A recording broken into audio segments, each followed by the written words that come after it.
Magandang araw mga boss. Ganito ba yung sasakyan nyo?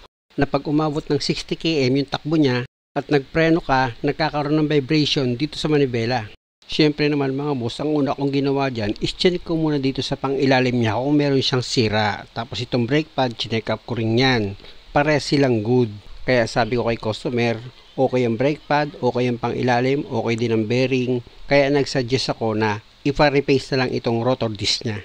Una kong tinanggal itong brake caliper niya. Nakita nyo naman kung paano ko tinanggal yung 2 bolt na number 14 dito sa brake caliper. Tapos itong brake pad niya, ayan, tinanggal ko na rin.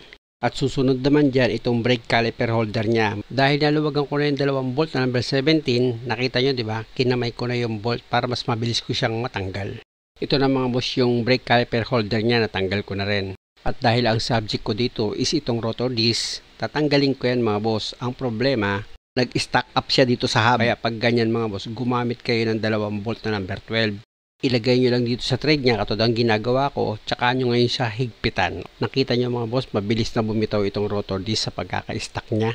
At dahil natanggal ko na itong rotor disc, lipat naman ako dito sa kabilang side niya.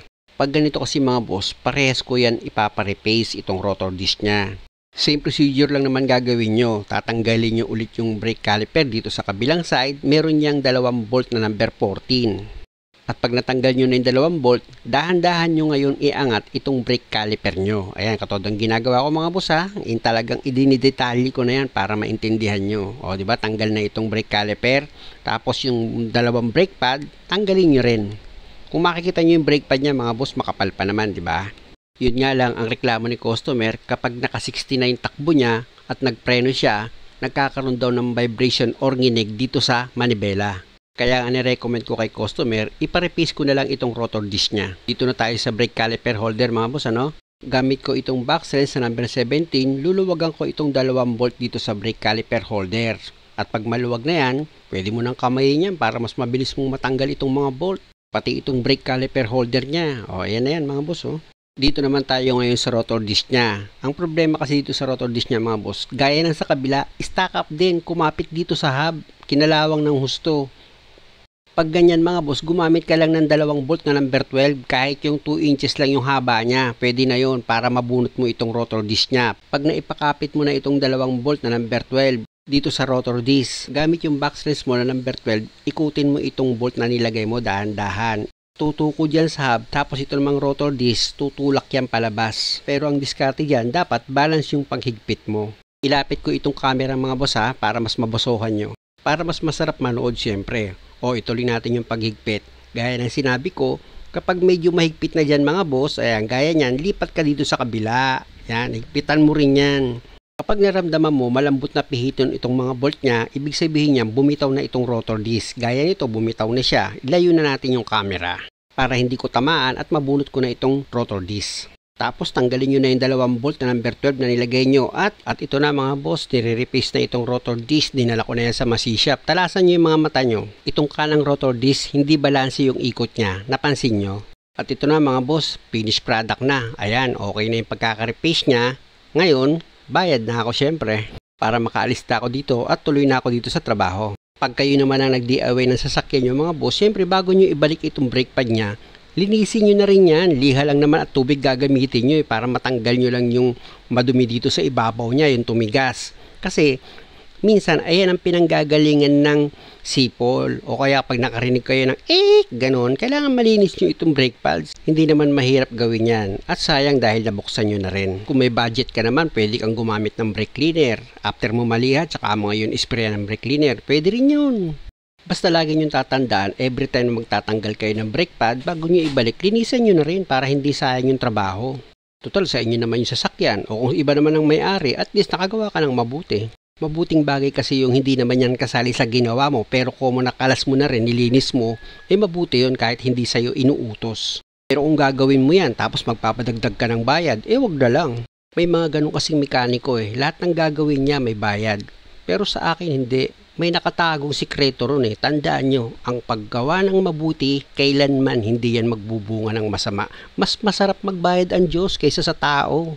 Tingnan nyo yung tao, pag nagkasakit ka, re-resetahan ka ng gamot Ang Diyos, pag sinabi niya huwag kang magkasakit, may magagawa ba ang tao? Kaya yung iba gustong-gusto kumita ng malaking pera eh. Hindi niya napapansin na pupunta lang sa pagpapagamot mo sa sarili mo, pagpapagamot mo sa anak mo, sa magulang mo. Hindi ka nag-iisip eh. Huwag ka manloko, huwag ka mandaya. Maging tapat ka sa kapwa mo tao. May awa ang Diyos, hindi ka niya bibigyan ng sakit. Tingnan niyo ako, mag-isa ko lang gumagawa. Pero umaasa lang ako sa tulong sa akin ng Diyos, sa lakas, sa kaalaman. Sa Diyos ako lumalapit. Kaya nga halos hindi niyo ako makita sa video dahil ang katwiran ko, yung Diyos naman ang tumutulong sa akin. Kaya wala ako dapat ipagmapuri na marunong ako dahil kung hindi dahil sa Diyos, hindi naman ako makakagawa. Amen? O ilagay ko na itong rotor disc mga boss, ano? Siyempre, tapos itong brake caliper naman. Pag naiayos yun na yung position ng brake caliper holder, o ilagay mo na ngayon yung 2 bolt na number 17 dito sa likod yan mga boss, ha? Tignan nyo, ilipat ko yung camera, o ipakapit nyo muna sa thread niya itong 2 bolt na number 17. Pagkapit na siya, tsaka mo ngayon higpitan gamit itong backslash mo na number 17. Siguraduhin nyo lang na maayos yung pagkakahigpit mo dito sa 2 bolt sa brake caliper. At pag okay na, pwede mo nang ilagay itong 2 brake pad mo. Sa paglagay naman ng brake pad mga boss, madali lang. Kung ano itsura ng brake pad mo, ganun din naman itsura nitong brake caliper holder mo. Ilalapat mo na lang siya. Bali, aayos mo lang sa paglagay dahil meron niyang mga clip. Para naman itong brake pad mo hindi siya gagalaw-galaw. Ayun ang purpose niyang clip na yan. At pag okay na yung pagkakalapat ng brake pad, pwede mo na ngayon ilagay itong brake caliper. Dapat nakasentro yan sa paglalagyan mo ng bolt. Para pag inilagay mo itong 2 bolt dito sa brake caliper, ay hindi ka mahirapan. Ganyan lang naman lagi ang diskarte pag naglagay kayo ng mga bolt mga boss, dapat nakasentro. Yun ang pinaka-assurance nyo na hindi kayo makakalustred.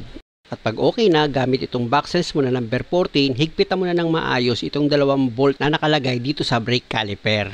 Tapos, i-check nyo pa rin itong rotor disc kung okay ba yung ikot niya. At pwede na tayong lumipat sa kabila after nyo mahigpitan itong gulong niya. Dito naman sa kabilang side mga boss, same procedure lang ng paggawa.